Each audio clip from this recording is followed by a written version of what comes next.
के बारे में, ठीक है ना। और इसकी आर्टिकल रेंज है आर्टिकल 52 से आर्टिकल 151 तक। तो बेसिकली शुरू करते हैं। तो देखो, अपन ये जो यूनियन कैबिनेट है ना अपनी पूरी, इसको 5 पार्ट्स में डिवाइड करके पढ़ते हैं। मतलब कुल मिला के इसको 5 चैप्टर्स में बांटा गया है। पहला चैप्टर अपना यूनियन एग्जीक्यूटिव का, मतलब जो अपने प्रेसिडेंट, वाइस प्रेसिडेंट और मिनिस्टर्स, पीएम वगैरह होते हैं, ठीक है ना। दूसरा चैप्टर हमारी पार्लियामेंट का। तीसरा chapter legislative power of president का, मतलब ऑर्डिनेंस का, आर्टिकल 123। चौथा चैप्टर है यूनियन जुडिशरी का, मतलब सुप्रीम कोर्ट का। और पांचवा चैप्टर है कैग, यानी कि controller and auditor general of India. तो एक एक करके सब पहले अपनी यूनियन एग्जीक्यूटिव्स को देखेंगे, जिसमें पहले प्रेसिडेंट आता है, फिर वाइस प्रेसिडेंट आता है, फिर काउंसिल ऑफ मिनिस्टर्स और पीएम आते हैं, ठीक है ना। तो बेसिकली इन ये भी पार्ट्स में डिवाइड है। जैसे एक प्रेसिडेंट का पार्ट है, एक वाइस प्रेसिडेंट का। तो मैं एक पार्ट पहले पूरा कंप्लीट कर दूंगा, फिर तुम लोग को जो भी डाउट्स हो तो उस पार्ट क्लास में पूछें, ठीक है ना। और थोड़ा जल्दी जल्दी चीज़ें वो करेंगे। मेरी वॉइस सबको क्लियर आ रही है ना। यस भैया। भाई यस भैया। भाई अगर किसी को इशू ना हो तो कैमरा ऑन कर लो यार। ये लो, मैं भी कर लिया। अरे हो जा।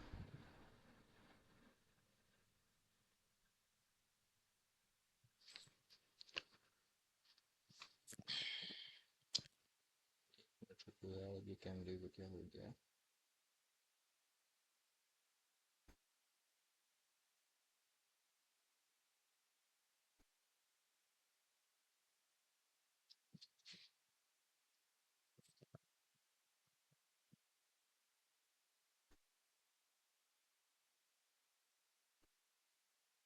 चलो कैमरा ऑन हो गया फाइनली, तो हम स्टार्ट करते हैं। देखो, सबसे पहले हम यूनियन एग्जीक्यूटिव्स में पढ़ेंगे प्रेसिडेंट के बारे में, जो कि है आर्टिकल 52 टू आर्टिकल 62, ठीक है ना। अब एक एक आर्टिकल को बहुत ध्यान से याद रखना है। सबसे पहले से शुरू करते हैं आर्टिकल 52 से। आर्टिकल 51 तक हम पढ़ चुके थे डीपीएसपी में, और 51A, उसके बाद फंडामेंटल ड्यूटीज। उसके बाद हमारा था आर्टिकल 52। तो किसी भी पार्ट का पहला आर्टिकल ऑब्वियसली उसी चीज़ की इस्टेब्लिशमेंट के बारे में बात करेगा। इसीलिए आर्टिकल 52 बात करता है हमारे प्रेसिडेंट ऑफ इंडिया के बारे में, कि देयर शिल बी प्रेसिडेंट ऑफ इंडिया, मतलब भारत का प्रेसिडेंट होगा, ठीक है ना। उसके बाद आर्टिकल 53 बात करता है एग्जीक्यूटिव पावर ऑफ यूनियन के बारे में, मतलब जो हमारे यूनियन की सेंट्रल गवर्नमेंट के एग्जीक्यूटिव पावर्स हैं, वो प्रेसिडेंट के अंदर वास करेंगे, ठीक है ना। मतलब कि वो हमारे देश का सुप्रीम कंट्रोलर होगा, देश का पहला पहला नागरिक होगा, मतलब देश में सबसे पावरफुल आदमी हो, एक तरीके से कहा जाए तो। एग्जीक्यूटिव की सारी पावर प्रेसिडेंट के अंदर लाई करेंगी, ये आर्टिकल 53।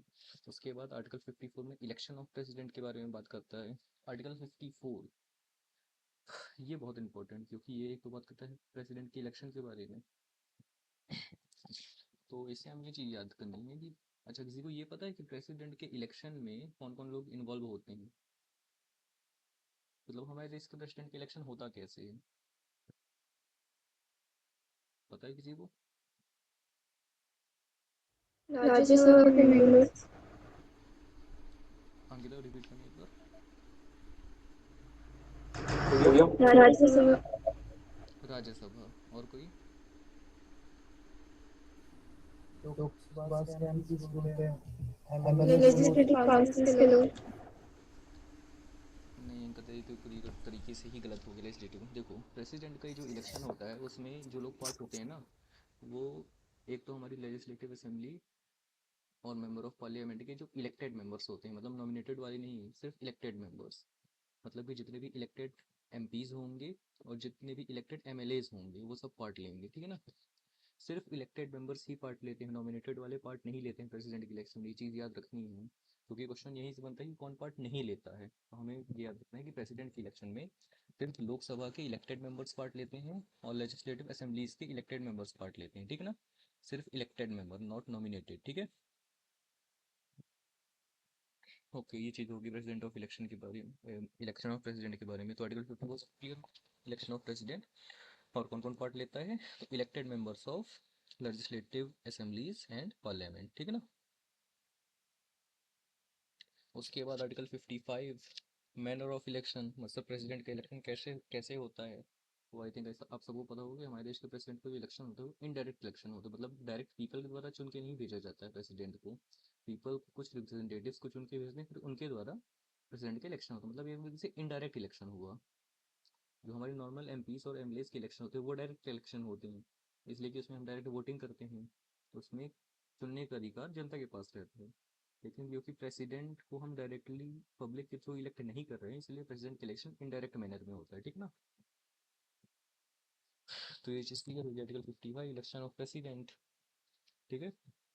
उसके बाद article 56 term of office of president, मतलब कोई भी प्रेसिडेंट कितने ईयर्स के लिए उस पोजीशन को सर्व करेगा, बेसिकली उसका कार्यकाल कितने समय का होगा, ठीक है ना। आर्टिकल 56 में ये चीज़ मेंशन है। इसके बाद आर्टिकल 57 एलिजिबिलिटी ऑफ री इलेक्शन ऑफ प्रेसिडेंट, मतलब अपने देश में कॉन्सेप्ट ये भी चलता है कि हम एक ही आदमी को एक या एक से ज़्यादा बार भी प्रेसिडेंट बना सकते हैं, मतलब उसका री इलेक्शन हो सकता है। हालांकि ऐसा होता नहीं है इंडिया में आमतौर पे, लेकिन हो सकता है। ये रूल है कॉन्स्टिट्यूशन में कि हम एक ही व्यक्ति को बार बार प्रेसिडेंट बना सकते हैं। तो बस आर्टिकल 57 वही एलिजिबिलिटी ऑफ री इलेक्शन के बारे में बात करता है। उसके बाद आर्टिकल 58 क्वालिफिकेशंस ऑफ प्रेसिडेंट, मतलब अगर कोई भी भारत का नागरिक प्रेसिडेंट बनना चाहता है तो उसे क्या क्या क्वालिफिकेशंस होल्ड करनी चाहिए। तो देखो, पहली चीज़ तो इसमें है कि ऑब्वियसली इंडिया का सिटीज़न होना चाहिए। उसके बाद कम से कम 35 साल उसकी एज होनी चाहिए। उसके बाद लोकसभा का मेंबर बनने के लिए एलिजिबल होना चाहिए, मतलब जो सक्षम आदमी। एक मिनट बस। गुड मॉर्निंग सक्षम भाई।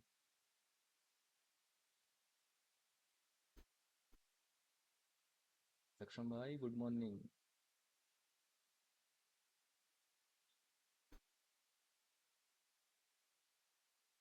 कंटिन्यू करते हैं अपन लोग। तो आर्टिकल 57 बात करता है। हेलो। हाँ सक्षम भाई। ऑडिबल भैया? Good morning good morning.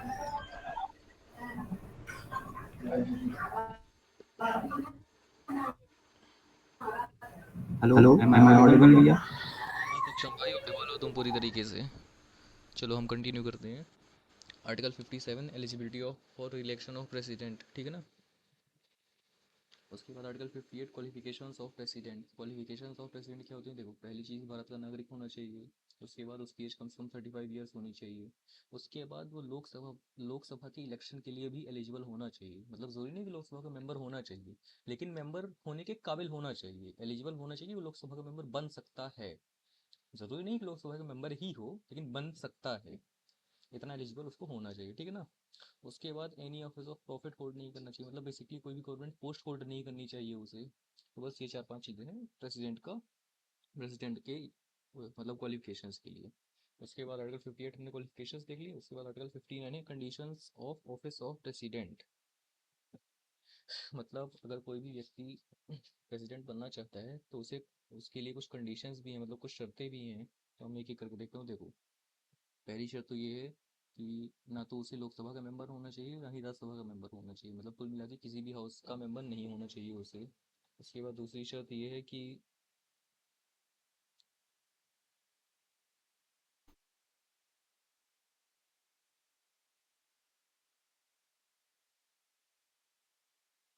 मुझे 1 मिनट देना बस, ठीक है ना, 1 मिनट में आया।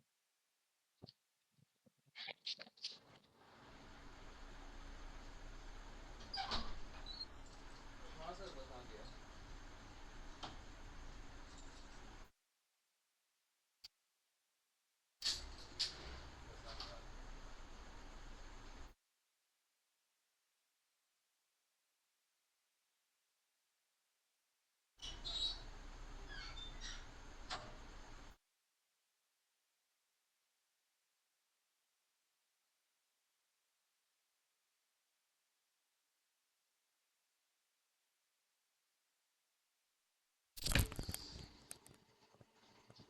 Sorry sorry for the break. तो बस देखो, हम आर्टिकल 59 के बारे में बात कर रहे थे। मतलब आर्टिकल 59 कुछ कंडीशंस रखेंगे प्रेसिडेंट के ऑफिस के लिए। उन कंडीशंस को प्रेसिडेंट को फॉलो करना चाहिए। फॉर एग्जांपल, किसी भी हाउस का मेंबर नहीं होना चाहिए, कोई भी प्रॉफिट का पोस्ट होल्ड नहीं करना चाहिए, मतलब कोई भी गवर्नमेंट पोस्ट होल्ड नहीं करना चाहिए, ठीक है ना। ये जो कंडीशंस रखी गई हैं। उसके बाद आर्टिकल 60 बात करता है ओथ ऑफ प्रेसिडेंट के बारे में। अब यहाँ पे एक इंपॉर्टेंट क्वेश्चन है कि प्रेसिडेंट को ओथ कौन दिलाता है, पता है ये चीज़। Chief justice of India. Yes, president को दिलाता है चीफ जस्टिस ऑफ इंडिया, और चीफ जस्टिस ऑफ इंडिया को दिलाता है हमारा प्रेसिडेंट, ठीक है ना। ये दोनों चीज़ याद रखनी है। उसके बाद अगर प्रेसिडेंट अपना रेजिग्नेशन सौंपेगा तो वो भी चीफ जस्टिस ऑफ इंडिया को ही सौंपेगा, ठीक है। और अगर कभी ऐसा केस आ जाए कि अगर प्रेसिडेंट का इलेक्शन हो रहा हो और उस समय भारत का चीफ जस्टिस प्रेजेंट ना हो वहाँ पे, तब कौन वोट दिलाएगा प्रेसिडेंट को?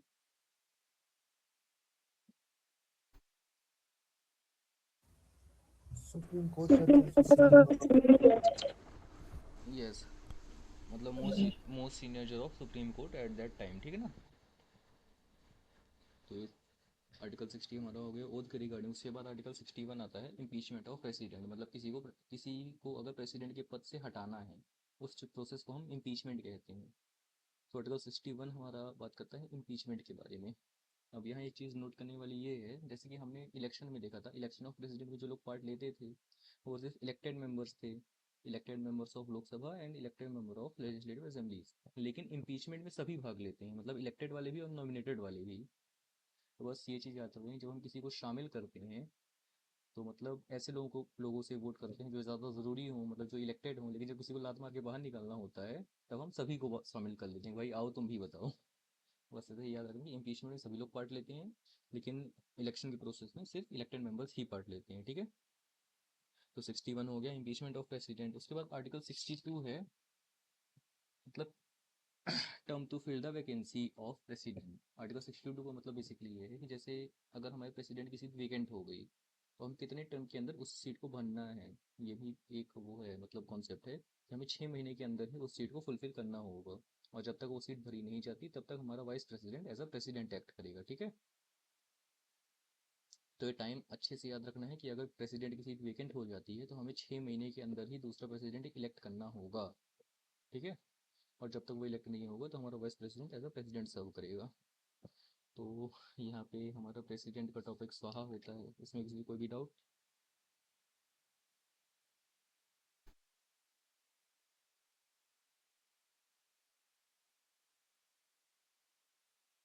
किसी को कुछ भी डाउट पूरे प्रेसिडेंट के चैप्टर में? आर्टिकल 55 ज़्यादा था। आर्टिकल 55 था भाई मैनर ऑफ इलेक्शन, मतलब प्रेसिडेंट का इलेक्शन होता कैसे है, जैसे कि हमने देखा इनडायरेक्ट इलेक्शन जो होता है। तो आर्टिकल 55 वही मैनर ऑफ इलेक्शन के बारे में मेंशन है कि कैसे होगा। आर्टिकल 54 में मेंशन है इलेक्शन ऑफ प्रेसिडेंट में कौन कौन पार्ट लेगा, इलेक्शन ऑफ प्रेसिडेंट आर्टिकल 54 में मेंशन है, लेकिन मैनर ऑफ इलेक्शन आर्टिकल 55 में मेंशन है, ओके। मतलब होगा कैसे। और किसी को कुछ doubt? 59। 59 conditions of holding office, मतलब अगर किसी को भी भारत का प्रेसिडेंट बनना है तो उसे कुछ शर्तों का पालन करना होगा। जैसे कि पहली शर्त और सबसे इम्पोर्टेंट शर्त यही है कि वो किसी भी हाउस का मेंबर ना हो, मतलब ना तो वो लोकसभा का मेंबर हो ना ही राज्यसभा का मेंबर हो। दूसरी, वो किसी भी प्रॉफिट की पोस्ट को होल्ड ना करता हो, मतलब बेसिकली कोई गवर्नमेंट सर्वेंट ना हो, या कि कोई ऐसी पोस्ट होल्ड ना करता हो जिससे उसे गवर्नमेंट के द्वारा प्रॉफिट या कुछ पेबल अमाउंट दिया जा रहा हो, ठीक है ना। उसके बाद किसी भी पॉलिटिकल पार्टी से उसका लिंकेज ना हो। एक तरीके से ये भी फॉलो तो नहीं होता है, लेकिन ये भी एक कंडीशन है। तो बस यही कुछ कंडीशंस मेंशन है आर्टिकल 59 में। उसके अलावा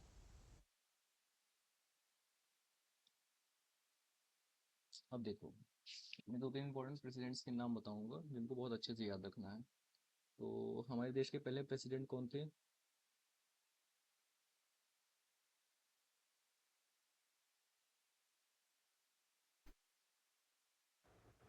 डॉक्टर राजेंद्र प्रसाद। डॉक्टर राजेंद्र प्रसाद, ठीक है।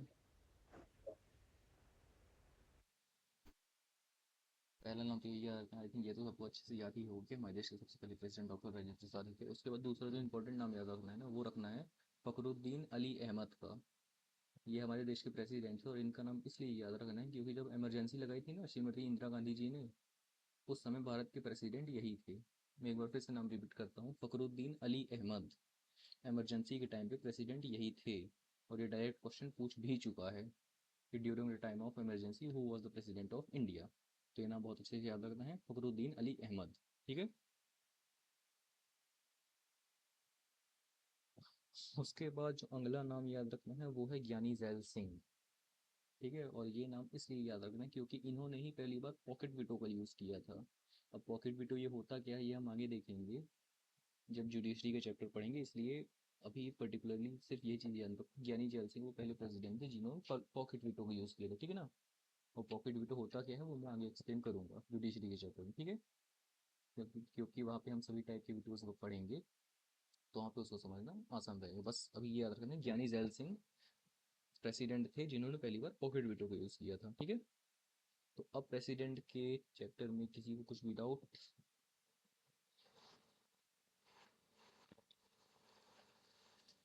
अगर नहीं है तो हम मूव करते हैं वाइस प्रेसिडेंट के लिए। देखिए प्रेसिडेंट के हमने आर्टिकल्स देखे थे 52 टू 62। उसके बाद ठीक बाद हमारे आर्टिकल 63 में 63 से 71 तक है मेंशन है वाइस प्रेसिडेंट के बारे में, ठीक है ना। तो जैसे आर्टिकल 52 में हमने देखा था there shall be president of India, तो सेम है आर्टिकल 63 में there shall be a vice president of India, ठीक है। Article 63 there shall be vice president of India. अब उसके बाद आर्टिकल 64 हमारा कहता है vice president is ex officio chairman of council of states, it means Rajya Sabha.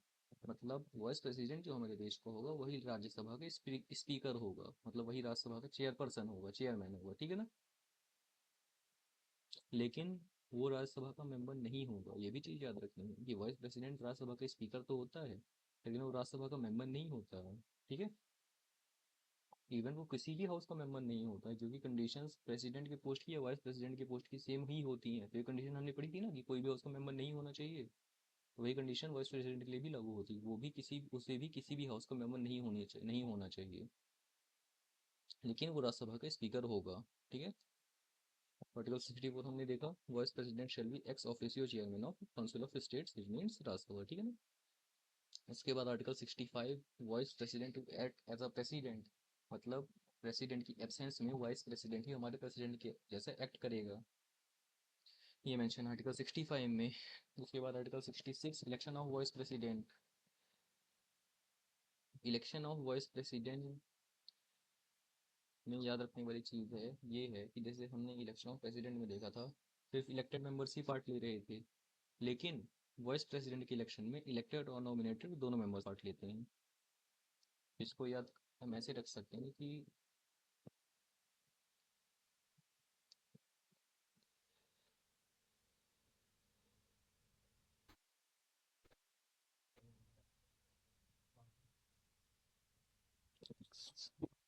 Sorry sorry sorry भाई, तो देखो इलेक्शन ऑफ वाइस प्रेसिडेंट देख रहे थे, तो देखो वाइस प्रेसिडेंट के इलेक्शन को हम ऐसे याद रख सकते हैं कि जो लोग प्रेसिडेंट के इम्पीचमेंट में पार्ट ले रहे थे ना, मतलब इलेक्टेड और नॉमिनेटेड सब पार्ट ले रहे थे प्रेसिडेंट के इम्पीचमेंट में, तो वही लोग वाइस प्रेसिडेंट के इलेक्शन में पार्ट लेंगे, मतलब इलेक्टेड मेंबर्स भी और नॉमिनेटेड मेंबर्स भी, ठीक है ना।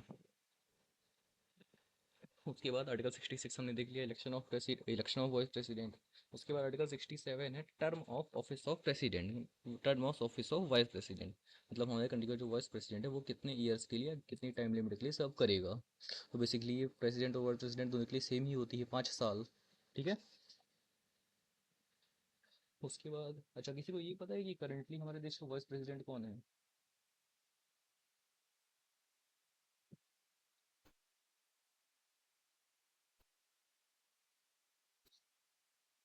CP Radhakrishnan currently vice president है, ठीक है। भैया एक बार नाम रिपीट कर। भाई CP Radhakrishnan, C P Radhakrishnan, okay. Okay भैया। तो 67 में हमने देखा term of office of president. उसके बाद आर्टिकल 68 में time of holding election to fill vacancy, मतलब प्रेसिडेंट के केस में हमने आर्टिकल 62 पढ़ा था, मतलब इतने समय के अंदर वैकेंसी को फिल होना चाहिए जो कि था 6 महीने। तो वही चीज़ वाइस प्रेसिडेंट के लिए आर्टिकल 68 में दी गई है, और टाइम लिमिट इनके लिए भी आई थिंक सेम ही है, 6 महीने की, ठीक है ना। टाइम लिमिट दोनों के लिए 6 महीने की ही याद रखनी है, ठीक है ना, कि 6 महीने के अंदर इनकी पोस्ट भरी ही भरी जानी चाहिए, ठीक है। उसके बाद आर्टिकल 69 ओथ के बारे में बात करता है कि वाइस प्रेसिडेंट की ओथ। अच्छा वाइस प्रेसिडेंट को ओथ दिलाएगा कौन?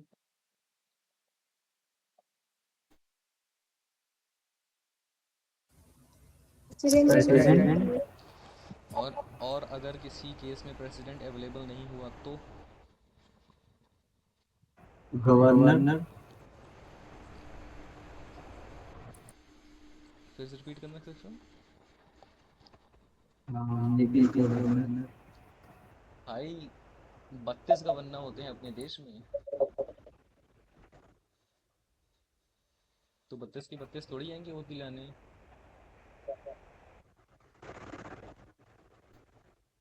फिर प्राइम मिनिस्टर। देखो मैं बता देता हूँ, देखो वाइस प्रेसिडेंट को नॉर्मली तो वो प्रेसिडेंट ही दिलाता है, लेकिन किसी ऐसे केस में अगर प्रेसिडेंट अवेलेबल नहीं है तो वो अपने बिहाफ पे एक सीनियर मेंबर को अपॉइंट करेगा।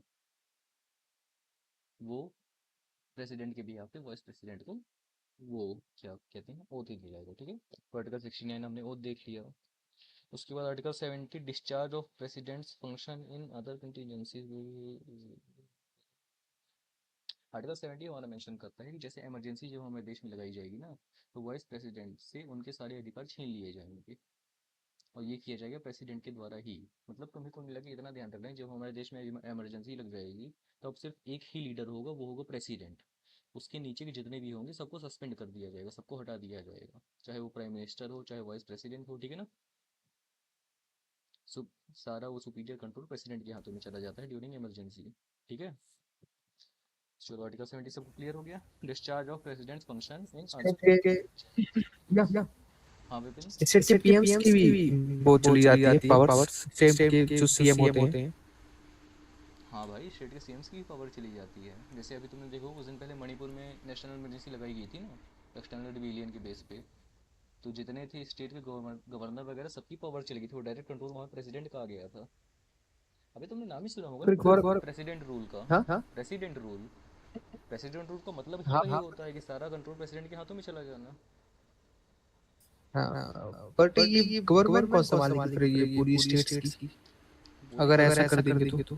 तो देखो ऐसा नहीं है कि पूरे देश में एक साथ इमरजेंसी लगाई जाती है, किसी भी एक पर्टिकुलर स्टेट में भी लगाई जा सकती है। और ज़्यादातर होता यही है कि जिस स्टेट में मैंने ज़्यादातर एक्सटर्नल रिबेलियन मतलब कंडीशंस फेवरेबल नहीं होती हैं, तो उस पर्टिकुलर स्टेट में प्रेसिडेंट लगा देता है। तो किसी भी एक स्टेट का कंट्रोल अपने हाथ में लेना तो आसान होता है। फिर भी एक तरीके से देखा जाए तो प्रेसिडेंट डायरेक्ट कंट्रोल नहीं ही लेता है, वो कुछ मेंबर्स को अपॉइंट करता है अपने बिहाफ पे, जो उस जगह पे जाके सारा कुछ कंट्रोल करते हैं, ठीक है। उसके बाद आर्टिकल 71 है इंपॉर्टेंट, जो कि बात करता है matters related to election of president और वर्ड प्रेसिडेंट। मतलब चाहे प्रेसिडेंट का इलेक्शन हो चाहे वाइस प्रेसिडेंट का इलेक्शन हो, अगर कोई भी दिक्कत आएगी, कोई भी डिस्प्यूट्स आएंगे, तो वो सारे सुप्रीम कोर्ट हैंडल करेगा, ठीक है ना। मैं फिर से रिपीट करता हूँ, आर्टिकल 71 मेंशन करता है कि चाहे प्रेसिडेंट का इलेक्शन हो चाहे वाइस प्रेसिडेंट का इलेक्शन हो, अगर कोई भी डिस्प्यूट्स आते हैं, किसी भी प्रकार का कोई लड़ाई झगड़ा होता है या कोई भी दिक्कतें आती हैं, सब कुछ सुप्रीम कोर्ट सुपरवाइज करेगा, ठीक है ना। मतलब जितनी भी जजमेंट्स होंगी सब सुप्रीम कोर्ट के अंदर ही होंगी, ओके। तो यहाँ हमारा वाइस प्रेसिडेंट का चक्र भी स्वाहा होता है। अब बताओ इसी इसमें किसी को कुछ भी डाउट? मैं शॉर्ट में एक बार और रिपीट करता हूँ, उसके बाद तुम लोग डाउट्स बताना, ठीक है ना। तो देखो article 63 there shall be vice president of India. Article 64 vice president is ex officio chairman of Rajya Sabha. Article 65 vice president to act as president. Article 66 election of vice president. और इलेक्टोरल कॉलेज मैंने बताया था कि इलेक्टेड और nominated दोनों members होंगे इसके election में। उसके बाद article 67 term of office of vice president, जो कि 5 साल होता है। उसके बाद article 68 sorry article 68 time of filling vacancy. उसके बाद article 69 oath. And article 70 discharge of president function during emergencies. And article 71 जितने भी मैटर्स होंगे इनके इलेक्शंस के रिगार्डिंग सब सुप्रीम कोर्ट के अंदर रहेंगे, ठीक है ना। अब बताओ इसमें किसी को कुछ भी डाउट?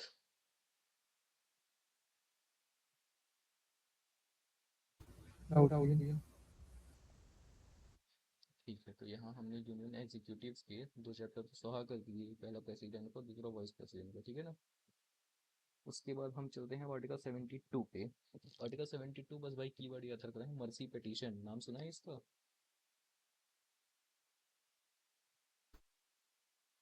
मर्सी पिटीशन कोई जानता है कुछ इसके बारे में?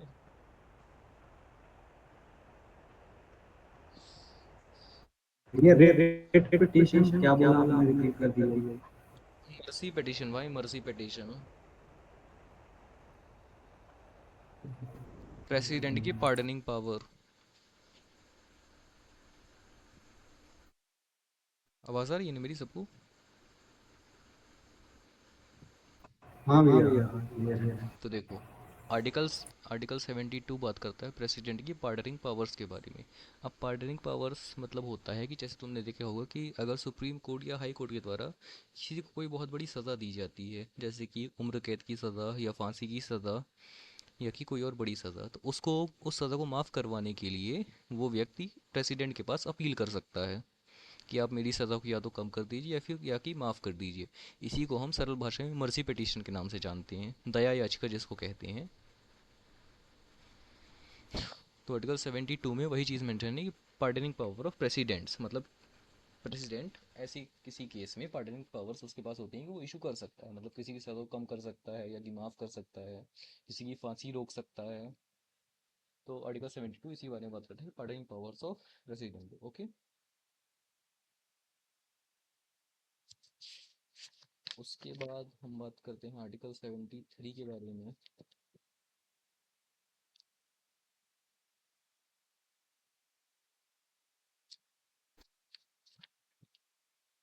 एक काम करोगे, तुम में से कोई एक मुझे वो मेरे नोट्स के पेज का स्क्रीनशॉट लेके भेजो ना, यूनियन मतलब यही जिसमें आर्टिकल 73 74 वगैरह है।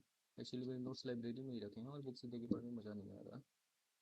कोई भी एक स्क्रीनशॉट लेके भेज दो मुझे।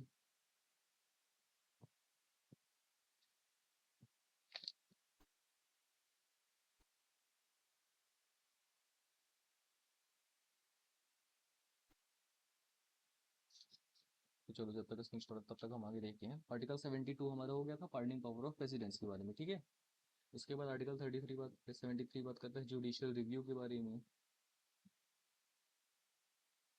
मतलब कि जो इनके इलेक्शन से रिलेटेड मैटर्स होते हैं ना प्रेसिडेंट और वाइस प्रेसिडेंट के, उन्हीं के जुडिशियल रिव्यूज के बारे में बात करते हैं आर्टिकल 73। उसके बाद आर्टिकल 74 बात करता है, एक मिनट बस। उफ, हाँ, आर्टिकल 74 बात करते हैं council of ministers to aid and advise president, मतलब जो हमारी काउंसिल ऑफ मिनिस्टर्स होगी वो प्रेसिडेंट की एड एंड एडवाइस पे काम करेगी, मतलब वो फुल्ली रिस्पॉन्सिबल होगी प्रेसिडेंट के प्रति। मतलब प्रेसिडेंट ही हमारे काउंसिल ऑफ मिनिस्टर्स को अपॉइंट करेगा।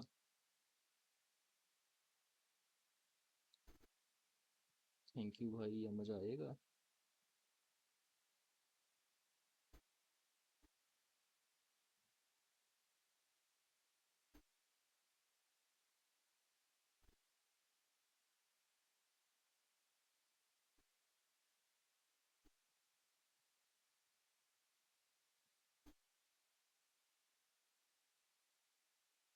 अब ठीक है, चलो अब कंटिन्यू करते हैं अपन। देखो, आर्टिकल 73 बेसिकली, अच्छा आर्टिकल 73 मैंने जुडिशियल रिव्यू बता दिया था क्या? सॉरी भाई सॉरी। आर्टिकल 73 हमारा extent of executive power of union, मतलब जो हमने आर्टिकल 53 में पढ़ा था ना एग्जीक्यूटिव पावर ऑफ प्रेसिडेंट्स, तो आर्टिकल 73 में उसका एक्सटेंट दिया गया है। मतलब कुल मिला के वही चीज़ हमारे मिनिस्टर्स के लिए कैसे काम करेगी, मतलब कुल मिला के हमारा प्रेसिडेंट हमारी काउंसिल ऑफ मिनिस्टर्स कैसे मेंटेन करेगा, कैसे अपॉइंट करेगा, मतलब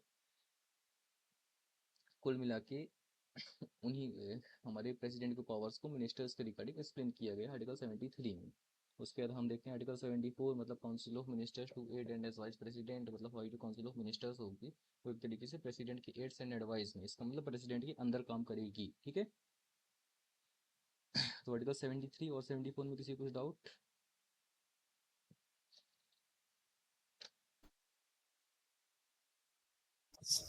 ये 73 समझ में नहीं आया मेरे से। 73 extent of executive power of union, मतलब जो हमने आर्टिकल 53 में पढ़ा था ना कि प्रेसिडेंट हमारे देश का हाईएस्ट, मतलब फर्स्ट प्रेसिडेंट, तो मतलब उसके पास कुछ एग्जीक्यूटिव पावर्स होती हैं। तो 73 में ये चीज़ मेंशन है कि उन्हीं एग्जीक्यूटिव पावर्स का यूज़ करके वो प्रेसिडेंट हमारी काउंसिल ऑफ मिनिस्टर्स को कैसे मैनेज करेगा, बस वही चीज़ दी है आर्टिकल 73 में, ठीक है।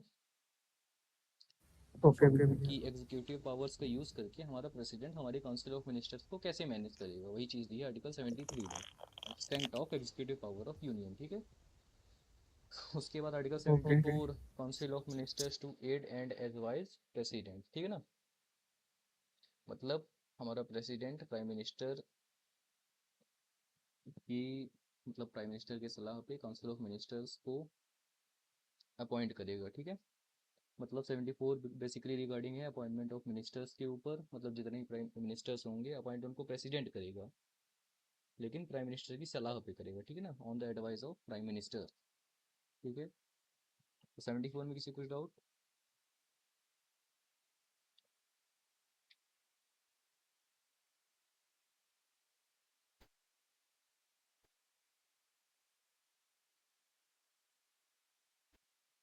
74 में किसी को कुछ भी डाउट?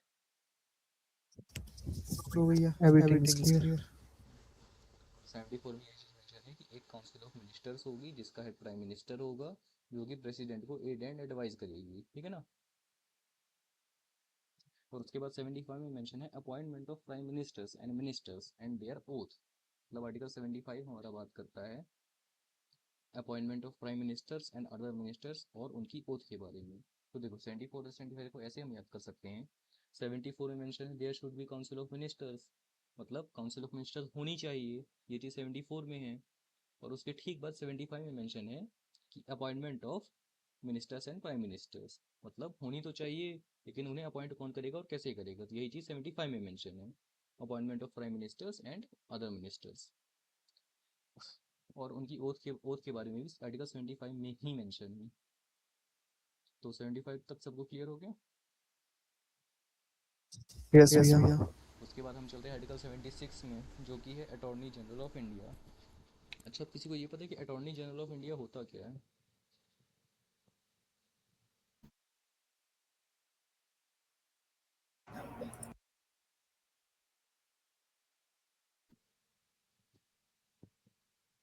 किसी को पता है अटॉर्नी जनरल ऑफ इंडिया क्या होता है?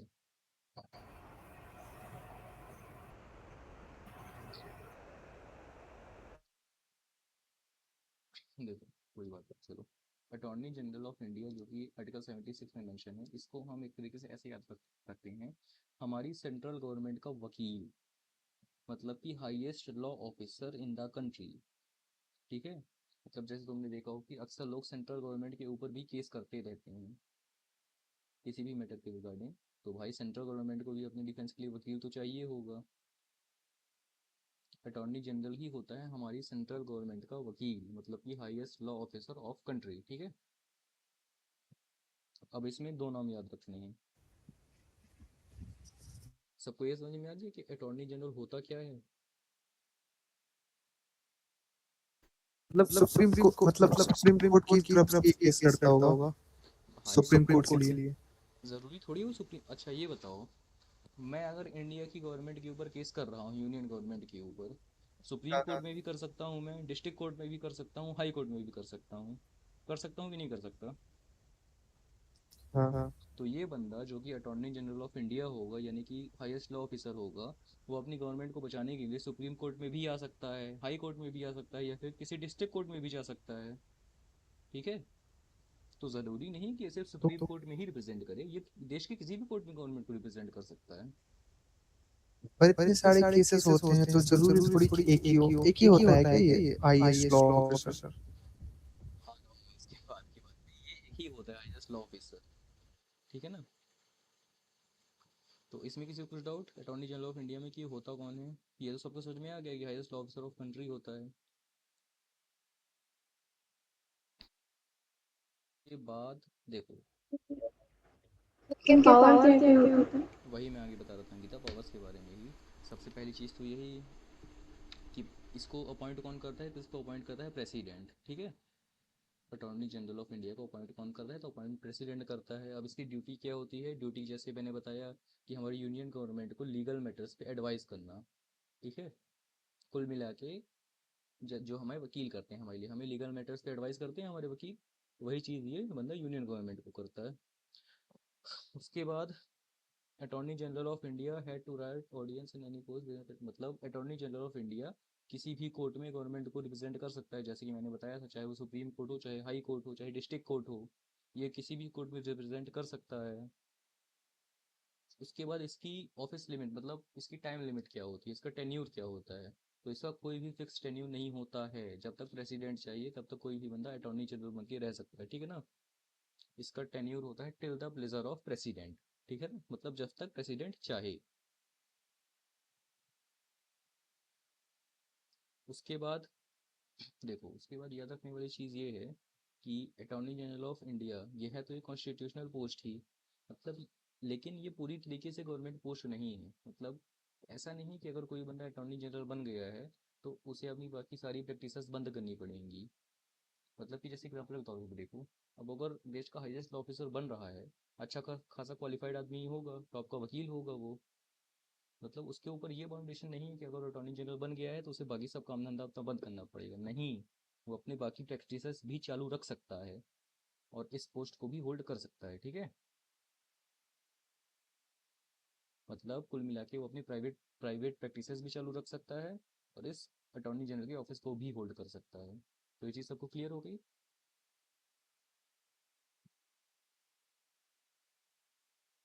ये इसकी सैलरी कितनी होती होगी? इसकी भाई कोई फिक्स सैलरी। अब ये बताओ, किसी वकील से तुम कोई केस लड़वा रहे हो तो उसे पर मंथ की बेसिस पे सैलरी पे करते हो कि उस केस के भी बेसिस पे करते हो जो केस वो लड़ रहा है।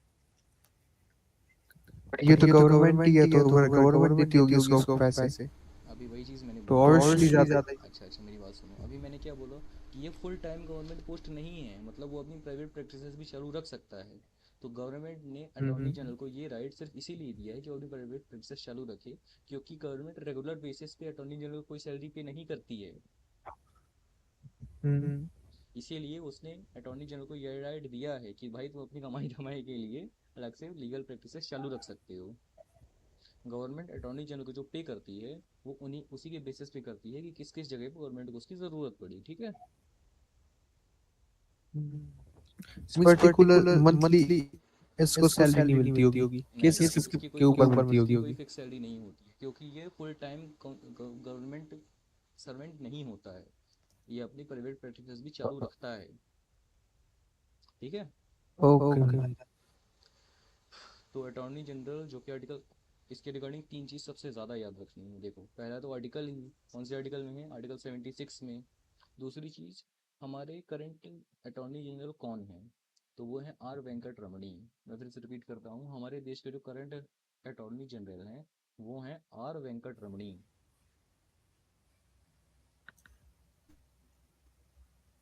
ठीक है।